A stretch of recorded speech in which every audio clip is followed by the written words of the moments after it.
কোরআনুল কারীমে আল্লাহর সবচেয়ে বড় ধমকটা কি? সূরা হাশরের একটা আয়াত।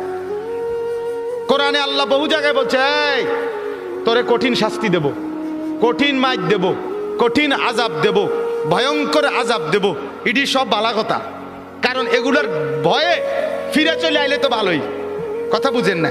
আর সবচেয়ে ভয়ঙ্কর কথা হইল, কোরআনে একটা আয়াত আছে সূরা হাশরে, সেটা কি? আল্লাহ বলে, ওয়ালা তাকুনু কাল্লাযীনা নাসুল্লাহ ফাআনসাহুম আনফুসাহুম। এই কথাইটা আল্লাহ বলে, বান্দা বড় মায়া করে আল্লাহ বলছে, শোনো, তুমি দীর্ঘদিন আমারে ভুলা থাইকো না। অনেক দিন আমাকে ভুলতে ভুলতে না, একদিন আমি যদি বেশি রাগ করে ফেলি, সেদিন আমি আল্লাহ তোমাকেই তোমার থেকে ভুলায় দেব। সেদিন তুমি আত্মভোলা হয়ে যাবা। তোমার আর মনে হবে না তুমি মানুষ, তোমার আর মনে থাকবে না তুমি মুসলমান, তোমার আর কোনোদিন মনে হবে না তুমি মরবা, কবরে যাইবা, প্রশ্ন করবে, কবরে আযাব হবে।